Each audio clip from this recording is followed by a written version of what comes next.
Greetings, fellow transient beings. Today, we're going to be in the Farron Woods. Now, the woods have sort of turned into what the woods were in Dark Souls original. No man's land of villainy, fight clubs, flash ganks, and other forms of PvP sparring. So the second I come in, I pull out my Marakumo, because I need my quick hyperframes as an old swordsman, who you'll remember from my other videos. Level 70 at +7, which is interesting in terms of matchmaking.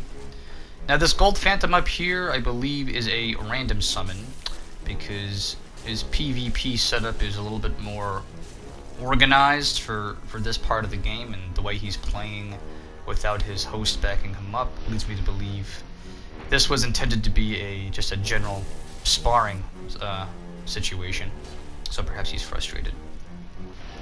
But he just got R1 spammed and parried. The invader uses a Cestus Poise weapon art to parry him again. Both occasions I saved his butt, but once Green Goblin comes in, he's going to be on his own.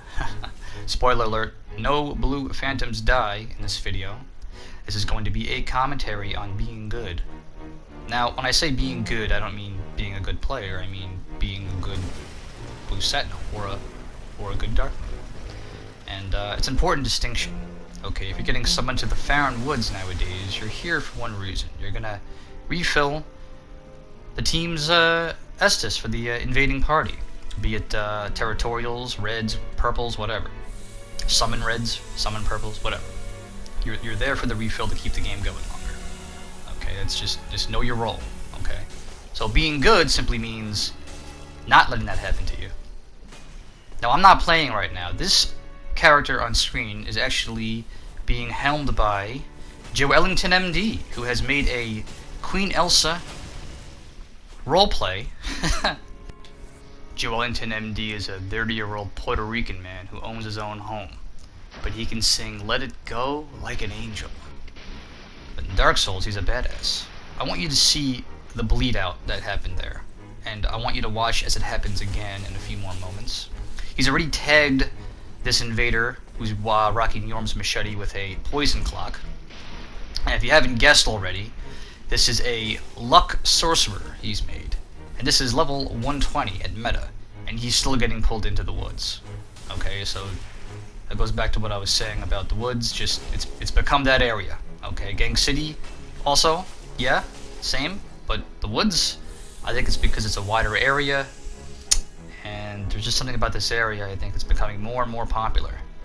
I want you to see how Joel has made this meta-level invader roll off into the water after a few interactions. He took a couple of hits, he did, but his whole build is built around pressure. Okay, this is a pressure build.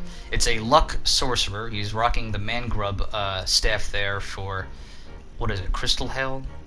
Maybe Joel can comment, I forget that spell. It's the one where the sky showers magic. But he's got that staff because his character here has high luck, and all his weapons have either poison infusions or bleed infusions. Now this invader is a meta level invader. He's got the Yorm's machete, but Joel has made him back off with just a few casts of frost and some dabs of poison and bleed.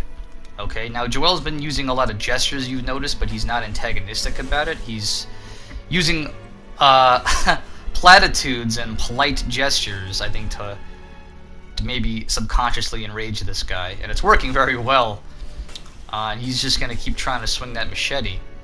But what's interesting about this is Joel has an answer for everything this guy might throw. He's got a bow and arrow, for God's sakes, as a sorcerer build, as a luck build. He's got a bow and arrow.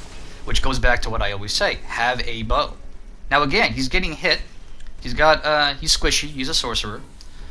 But, you know, this other guy at meta level simply has one trick. He's got the Yorm's machete. And it's amazing to me how how at level 120 you can get players like this that have one trick and they have no answer. There's no recourse to anything that Joel's throwing. He's got the bow and arrow, he's got the bleed knife, he's got the poison dagger, he has the frost spell. He has other spells on deck that he hasn't used yet. And this guy is just trying to swing through all his quick steps on the hopes that he'll tag him, and he does. But the trade, of course, just doesn't work in his favor. Joel completely demolished that situation because he got summoned in as an Estus refill and brought more than one trick to the table, and he won. That's what being a good blue is. Now this other character right here is also Joellington MD, level 60 instead of meta level. Now, yes, I said level 60, he's holding Alito's Great Hammer, and you can best believe he can one-hand this thing. Now, we just talked about a one-trick pony invader that Joel dispatched in the previous clip at 120, but this is level 60. And Joel's character, for lack of a better word, is the antithesis of what Elsa was. This is a one-trick character that he put together with the sole purpose of using Leto's Great Hammer at the lowest possible summon level as a blue. He wanted to one-hand this thing at level 60, and he made a character specifically tasked with stats, enough stats, I guess, to pull it off. So this is a one-trick pony, but a one-trick pony at level 60 with a unusual weapon choice for that level. Usually if you're invading between level 40 or 60 and you get a host who's got a password buddy, he might have the Leto's Hammer, but it's very, very rare you'll see a non-password phantom rocking this thing this low. It's just rare. Now another blue comes in here, and Joel takes offense to the interruption and actually tells the mage to back off. And again, blues come in here for the Estus refill. Okay, so if you want to come on in and join the fight club, by all means do it. Again, know your role. Joel knows his role. All it takes is one hit to stun, one hit to finish. He killed that invader with 2 hits. That invader that was probably twinked out at level whatever range this is. But look at that. One hit, follows up with the weapon art, it's over. I've been trying to encourage Joellington to upload more clips like this to his channel since he is quite good at this game and he's still trying to do new things this late in the life cycle. So by all means, visit his channel and give him some support.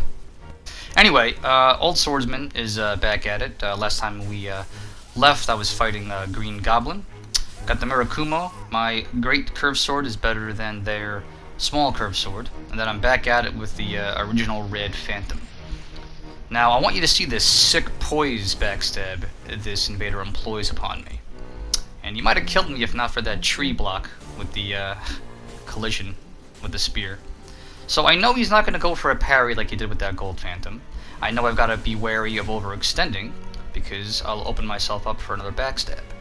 And we both back off a second enough to heal. But I am keen not to give this man an Estus, okay? And I know he's going to go for another backstab, so I pivot myself correctly, and there we go. 2 years, no Estus. Okay? This is a commentary on being a good blue.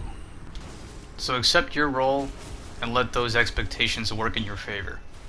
That's the real trick. Good luck out there.